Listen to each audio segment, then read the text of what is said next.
He couldn't see the wolf, but the thing that was bothering him was that Lucy May Real was here, and she was telling him the spirit guardian was asking him to save another major character, Yenica. He thought he could escape all this, but it seemed no matter what he did, he kept getting dragged into the plot. Lucy then laid back down, saying she'd relayed the message and was going back to sleep. Ed couldn't believe this. She was like a stray cat, and with her ability to bounce through the air, she could pretty much go wherever she pleased. With him living in the middle of nowhere, this was the perfect place to hide from her maids. Ed came to the realization that there was no way he could stop her from bugging him. The next day, Lucy dropped from the sky and flopped onto the ground half asleep. This monster again, Ed thought. He had set up a snare trap nearby with a couple of pieces of jerky as bait. Lucy noticed it and asked if she could have some. He said no, already annoyed that she was here bothering him. She grabbed a piece anyway and triggered the trap, to Ed's frustration. Then she casually commented that it had an interesting taste. Ed stared. She had come here twice now, which meant she'd probably keep coming unless he found a way to shoo her away. He knew all the strategies. There was no way to defeat Lucy. But she did have one weakness. While she munched on the jerky, Ed mentioned, almost offhandedly, that he had seen some maids on his way back to camp. They said they were looking for her. Lucy froze mid-bite. Then she dropped the jerky and said she had totally forgotten, but she had something to do. Then whoosh! She flew up into the air, leaving only a cloud of dust behind. Luckily, Ed remembered something from her character info. Every day, Lucy tried to escape the dormitory maids who were supposed to take care of her. Well, that was one problem taken care of, he thought, looking up at the sky. Time to get back to work. Today the school was running mock combat training duels. Only basic magic was allowed. Anything stronger would get you disqualified. All for student safety. The format was simple. One-on-one matches. The winner advanced, the loser was out. It would go on like that until the final round. All the big players were here. Princess Penia, Ziggs, Lortel, Yenica, Lucy, Clevius. But the most important one was the protagonist, Taylor, the failed swordmaster. Ed's eyes lit up. The next match was Taylor's. He couldn't help it. Even knowing the outcome of every fight, he still wanted to watch this one. Then Yenica showed up beside him, greeting him with a bright and friendly smile. Ed looked annoyed. He thought he had driven her off after asking to borrow money. If Lucy was a stray cat, Yenica was definitely more like a cute puppy. She showed him the list of competitors and their matchups. Ed didn't care. Yenica tilted her head, surprised he wasn't interested. Didn't he want to know who he was up against? He froze. He had totally forgotten he was even signed up for this. In the original story, by now, he would have already been kicked out of the academy. He hadn't even thought about participating. Now concerned, he looked down at the paper and scanned the bracket. His eyes widened. He was up against the princess. Before Ed could even worry about the matchup, the announcer called out the next round. Taylor's match was about to begin. Ed immediately sat up with excitement. It was no wonder he paid so much attention to him. He had played through the game so many times trying to get the best ending. After all the pain and failure, he'd ended up with a strange sense of loyalty toward the protagonist. He clenched his fists and looked toward the ring with wide eyes. He would always cheer him on. The announcer asked where Taylor's opponent was. Lucy May Real. Ed looked around. Where was she? She couldn't miss this. He glanced across the arena, then spotted something suspicious, just under one of the spare platforms. That hair. He walked over, crouched down, and pulled her out, still half asleep. He tugged on her cheek, trying to wake her up. She grumbled something about being hungry and asked if he had any jerky. He shouted at her to get up and do the duel first. She stumbled toward the ring, still yawning. The announcer introduced the competitors, and the match began. Ed leaned forward. He remembered this fight like the back of his hand. It was important. After getting knocked down, Taylor would pick up a sword and cut through Lucy's magic. That was the moment he took his first real step forward. It was the only time Lucy had ever lost. Ed was already emotional, his hands clenched tight with anticipation. This was such a good scene. The signal was given. Taylor charged forward, fists raised, wielding a pair of knuckle dusters. Lucy didn't even blink. She casually raised a hand and blasted him backward with a wave of basic magic, slamming him into the wall, still yawning. The crowd was stunned. But Ed wasn't worried. He knew this part. He was waiting for the real moment. Taylor pulled himself up. He dropped the knuckle dusters and reached for a sword. Ed leaned in, heart pounding. This was it. This was the part where he broke through. Taylor dashed forward again, sword in hand, aiming straight for her. Ed braced for the moment. Lucy was supposed to cast a lightning spell here. But what he saw made his eyes widen. She wasn't using lightning. It was wind magic. The wind wrapped around the blade, halting it completely. Taylor pushed forward, trying to force it through, but the pressure wouldn't budge. Then the shape of a large wolf's head began to form in the swirling air. With a deep roar, it exploded outward, launching Taylor across the arena. He slammed into one of the support pillars high up in the stands, stuck there for a moment, then dropped to the ground with a heavy thud. The crowd went silent. Then came the cheers. The announcer called the match. Lucy Mayriel was the winner. Ed sat frozen. She had used wind magic? That wasn't how it was supposed to go. Taylor lost. Ed watched as Taylor walked out of the arena, shoulders low, head down. This could be bad. Leaving him now could ruin everything. Without thinking, Ed ran after him, straight past Lucy, who asked if she could have her jerky now. He didn't stop. All he could think about was the wind spirit Marilda. Lucy had never formed a contract with that spirit before. But the story had changed. She stayed at his camp, and that must have led to her meeting Marilda, a butterfly effect already set in motion. As Ed ran toward the exit, he passed the princess. The announcer was calling their match. He ran right past her and through the door, not even giving her a chance to say what she was going to say. This moment, it was supposed to be the turning point, the one that gave Taylor the confidence to take the path of the Swordmaster. He finally caught up to him outside. His words came quickly and without hesitation. He told Taylor he had nothing to be ashamed of. He had fought a monster, and no one would have fared better. The result didn't matter. What mattered was that he had done his best. Taylor didn't respond. But Ed didn't need a reply. He meant every word. This character had to stay on his path. If Ed wanted any chance of avoiding the main plot, then Taylor needed to keep moving forward. Ed stood in the ring across from the princess. He bowed respectfully and told her it was his honour to battle her. The princess returned the gesture. Around them, the crowd began to murmur. Whispers spread quickly. Most of them thought Ed was mocking Taylor when he told him not to give up. The princess admitted that before she might have believed that too, but this time felt different. She had seen the way he spoke to Taylor. It wasn't for show. He was sincere. Her ability confirmed it. The duel began. The princess started gathering her magic, preparing a spell. She told Ed that he was a distraction, and she would rather settle it here, in the ring. A burst of water shot his way. She had been curious how Ed might handle it, knowing he relied mostly on wind and fire. But the fight was already over. The blast hit clean. Ed was sent flying and dropped to the ground. He didn't move to get up. To her surprise, he admitted his defeat. The crowd laughed. Some even groaned. Was that really it? Ed bowed from where he knelt and thanked the princess as the announcer declared her the winner. Ed had no time to waste. He threw the match on purpose so he could go after Taylor. As soon as the duel ended, he was sprinting through the halls, searching. Every second counted. He stopped at a corner and glanced around, catching his breath. That was when a nearby door swung open. The princess stepped out, panting. She had run after him.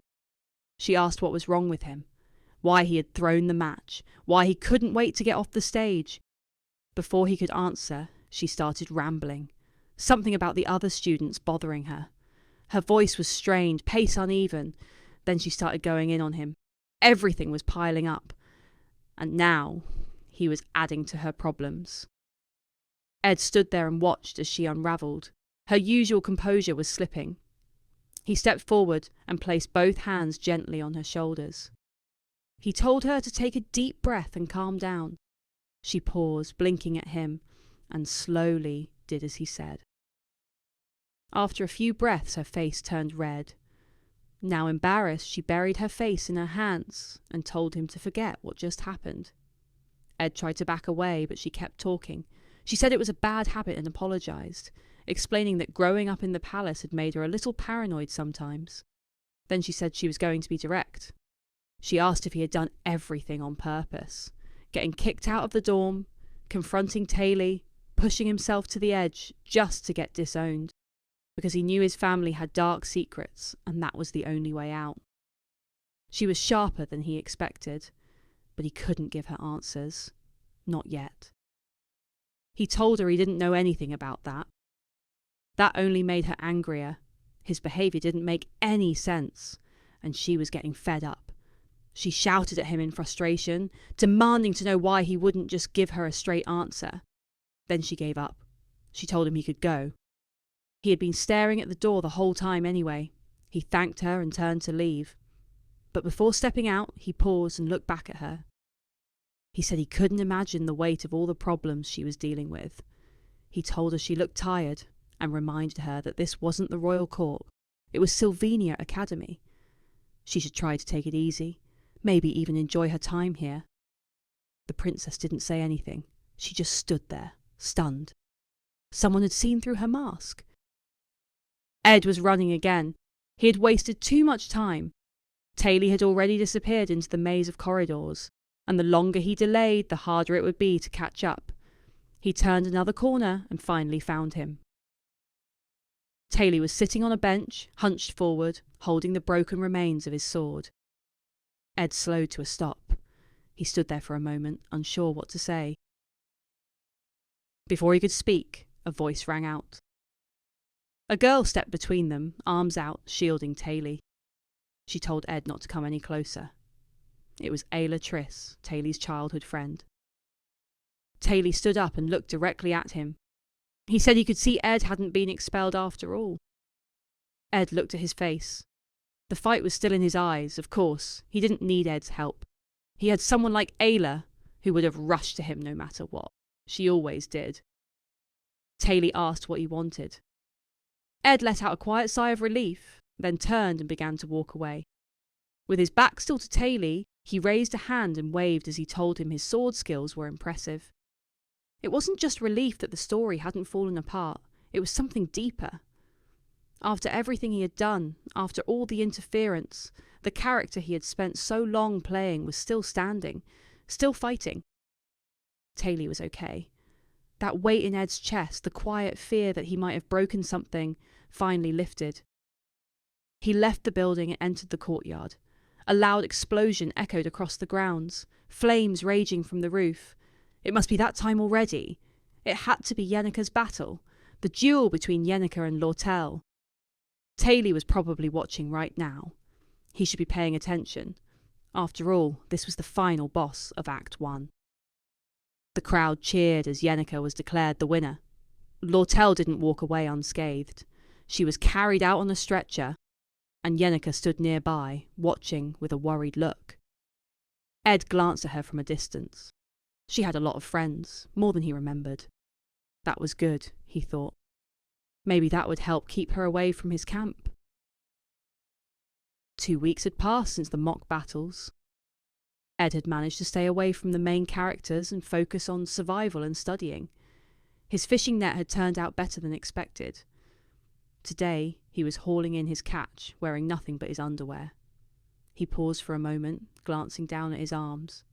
There was a bit more definition now. His strength stat had finally reached 6, still barely above average, but it felt like progress. Someone was watching him. He turned his head. Yennika stood nearby, her hands over her face, but peeking between her fingers. Her cheeks were flushed. She asked if he liked walking around half naked. Ed stayed unfazed. He pointed out that she was the one snooping around his camp, uninvited. He asked why she was here. She said this place felt like a secret hideout. Coming here made her feel like she was on an adventure. She sat on a log by the fire, her expression growing more serious. She said she had come to talk. Ed asked if she really wanted advice from someone like him. She told him she had hurt a student during the duels. It had been weeks ago, but it was still bothering her. Lortel had to be carried out after the match. Ed reminded her that Lortel had used intermediate magic first. She was just defending herself. That probably wouldn't matter to someone like Yenneker. She was kind by nature. She said it didn't feel any better. Even if it was self-defense, she still felt responsible. She asked if he thought she should apologise. She had already tried, but her friends had stopped her, insisting she had done nothing wrong. Ed told her if she believed it was the right thing to do, then she should apologise. She nodded quietly. Ed knew why people liked her. She was sincere. She didn't try to act perfect, she just cared too much. But even someone like her had to make choices on her own. She told Ed she knew he was different. He never just jumped to take her side.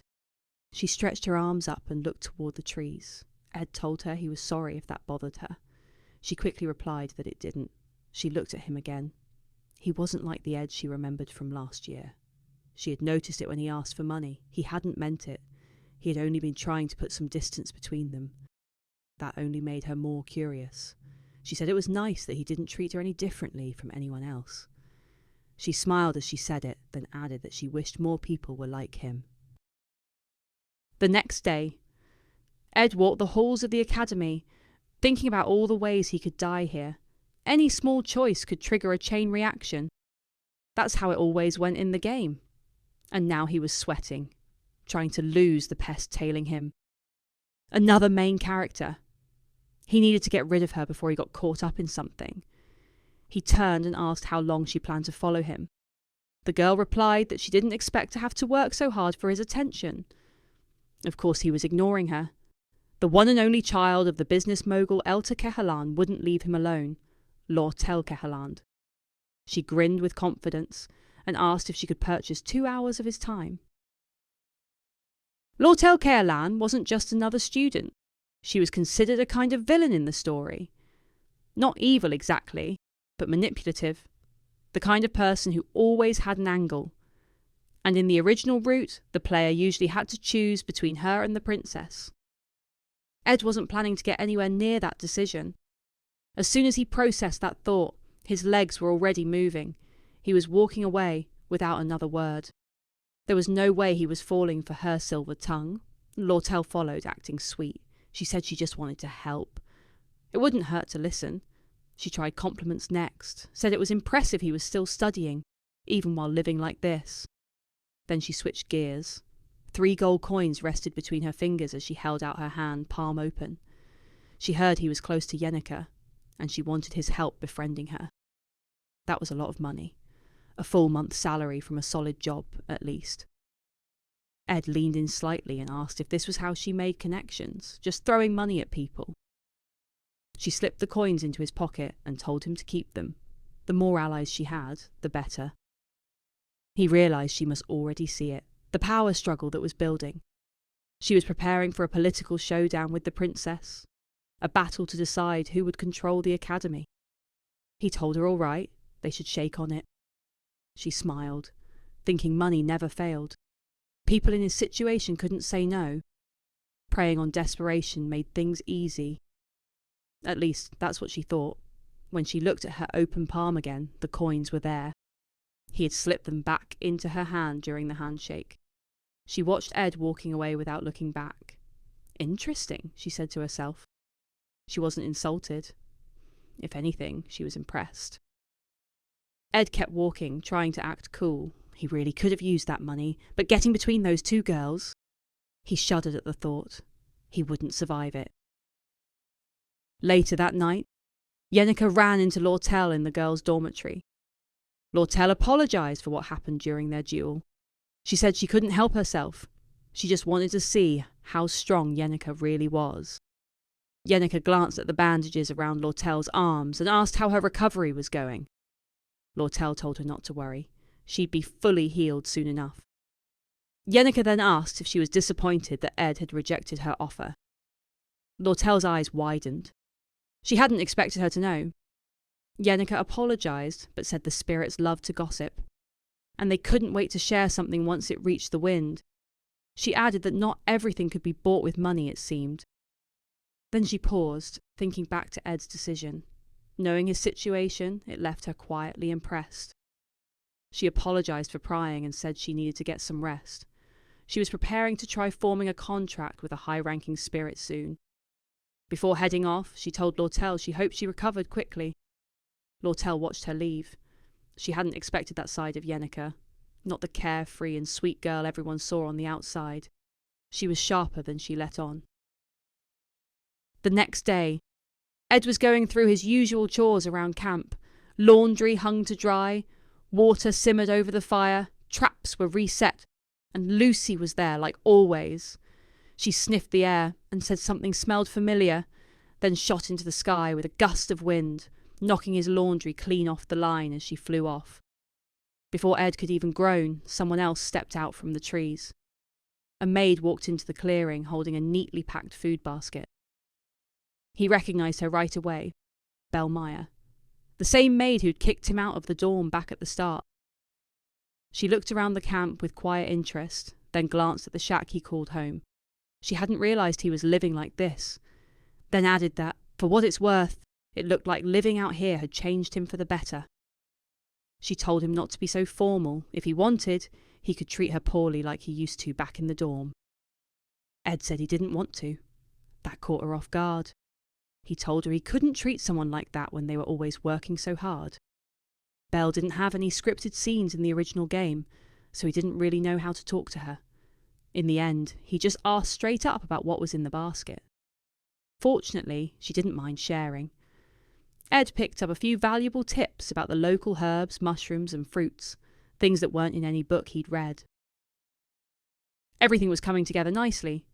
The fishing net was set, the meat was drying on the rack, and now he could even make herbal tea. His spells were still basic, but after using them non-stop, they'd levelled up more than expected.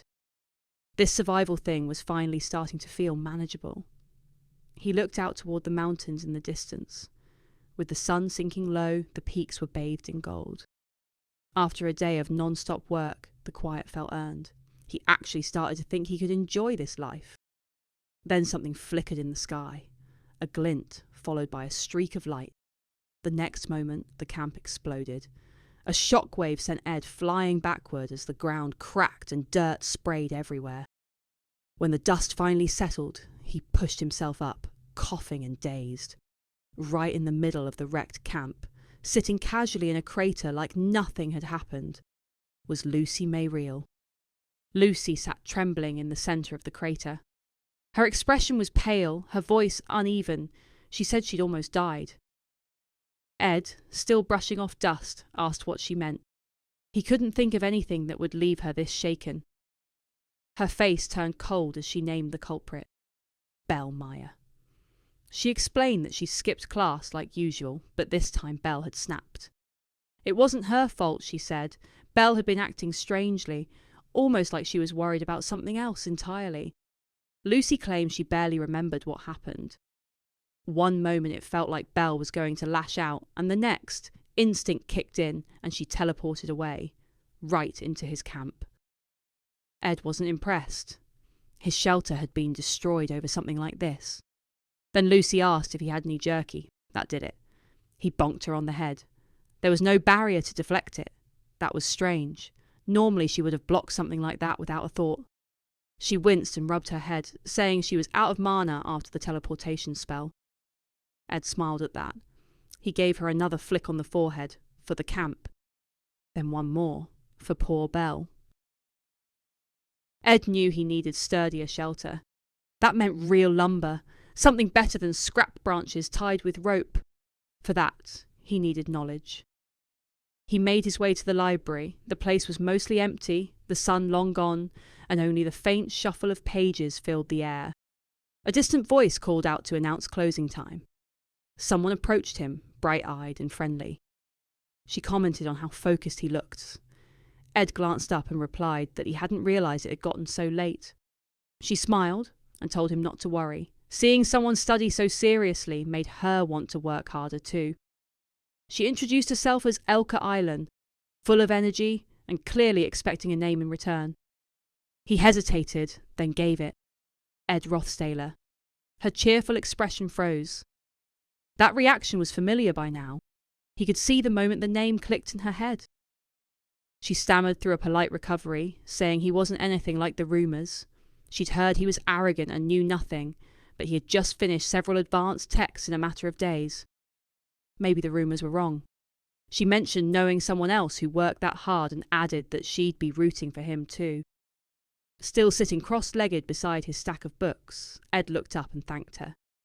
She waved and told him to get back safely, then disappeared behind one of the shelves to finish closing duties. That's when he heard it, a distant rumble. The air shifted, the ground trembled and the bookshelves rattled. Volumes began toppling from the upper shelves. And just like that, the quiet night was over. 2 hours later, a group of students gathered at a temporary outpost trying to make sense of the unfolding crisis. In the distance, a massive pillar of light lit up the sky. A complex summoning circle hovered above it, pulsing with dark energy. Ayla stepped forward and said the summoning circle matched descriptions she'd studied.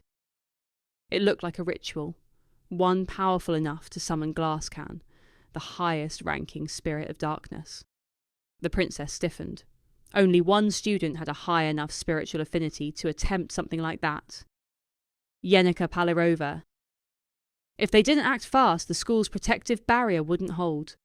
And if Glasscan was truly being summoned, the academy would be in grave danger. The top students began discussing a plan. If they worked together, there was a chance they could stop it. Clevius didn't look convinced. He pointed out the number of mid-rank spirits they'd need to cut through, and there were at least 2 high-rank ones in the way. It was a death trap. Lortel questioned whether Yenica could even manage something this extreme. Even with talent, it was beyond reckless. Ayla guessed Velospa's power was amplifying Yenica's strength. That kind of boost could explain the impossible scale of the summoning. She reminded them that dark spirits were the natural enemies of elementalists. They were powerful, manipulative, and dangerous. Elementalists needed pure hearts to resist being overtaken. If Yenica had lost control, it wasn't entirely her fault, but that didn't change the threat they were facing. Zig stepped forward and reminded her that this was her call. As the highest-ranking noble present, only she had the authority to give the order. Everyone turned to her. She stood in silence, then recalled Ed's words from earlier. She declared that they would act in 1 hour. Only the strongest students her knight, and those who had proven themselves would enter. It was too dangerous for the rest. She accepted full responsibility. A student rushed in, reporting that Audrey Hall and the potion depository were under attack. They were cut off.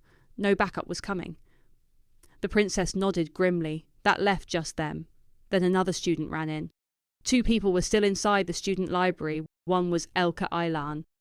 Ziggs froze. He asked for confirmation. The student nodded. Ziggs grabbed her, frantic. Was she absolutely sure? She confirmed again. Ziggs turned toward the library, ready to run. Lortel stepped in, reminding him he was the strongest one here. They couldn't afford to lose him. The princess backed her up, said there was another second-year student with Elka, so she shouldn't be alone. She turned to the girl and asked who it was. The student librarian hesitated. Ziggs stepped forward again, this time grabbing her by the collar. She stammered, then finally said the name. Ed Rothstaler. Then she burst into tears, explaining that she had tried to get that jerk out before closing hours, but he wouldn't leave. She was so mad, she left Elka to deal with him. Elka didn't believe the rumours, so she didn't mind. The princess tried to calm Ziggs, but his eyes had already changed. He launched into the sky, cutting through the dark spirits with furious speed. His voice echoed across the sky, shouting Ed's name.